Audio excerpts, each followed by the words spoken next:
ഹൂത്തികൾ cluster ബോംബുകൾ പ്രയോഗിച്ചു എന്ന് ഇസ്രായേലിന് സംശയം.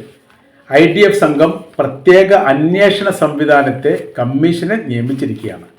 പറയുന്ന കാര്യം, പ്രതിരോധ സംവിധാനം തകർത്തുകൊണ്ട് രാജ്യത്തിൻ്റെ അകത്തേക്ക് പ്രവേശിക്കുന്ന യമന്റെ ആക്രമണ രീതികൾ മുൻപത്തതിൽ നിന്ന് വ്യത്യസ്തമായ രീതിയിൽ വളരെ കഠിനമുള്ളതും ശക്തിയും പ്രഹരമുള്ളതുമാണ്.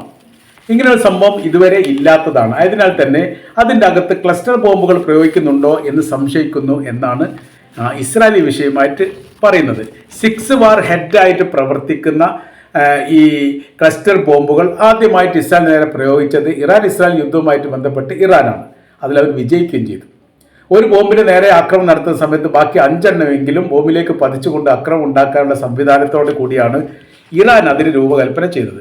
ഇപ്പം യമൻ ഉപയോഗിക്കുന്ന ഈ സമാനമായിരിക്കുന്ന ബോംബുകളും അല്ലെങ്കിൽ മിസൈലുകളും ഇറാന്റെ നിർമ്മിതമാണോ എന്ന കാര്യത്തെക്കുറിച്ചും ഇവർ അന്വേഷിക്കുകയാണ്. ഇപ്പോഴത്തെ സാഹചര്യം എന്ന് പറഞ്ഞാൽ ഗസ പിടിച്ചെടുക്കാൻ വേണ്ടി വലിയ മുന്നേറ്റ കാര്യങ്ങളൊക്കെ സൃഷ്ടിക്കുന്നതിനിടയിലാണ് രാജ്യത്തിൻ്റെ അകത്ത് തന്നെ സുരക്ഷിതമില്ലാത്തൊരു സംവിധാനം വരുന്നത്. അതുകൊണ്ട് തന്നെ പ്രതിഷേധക്കാർ പല ഘട്ടങ്ങളിലായി ഇസ്രായേൽ സർക്കാരിനോട് പറയുന്നത്, ഞങ്ങൾക്ക് ആദ്യം സുരക്ഷിതം ഉണ്ടാക്കി തരിക, എന്നിട്ടാണ് ഗസ പറ്റിക്കാണ്ട് സംസാരിക്കേണ്ടത്. ഞങ്ങൾക്കും ഞങ്ങളുടെ ബന്ദികളായിരിക്കുന്ന ഹമാസിന്റെ കൈവശത്തിലുള്ളവർക്കും സ്വാതന്ത്ര്യം നൽകാതെ നിങ്ങൾ എന്ത് സംരക്ഷണമാണ്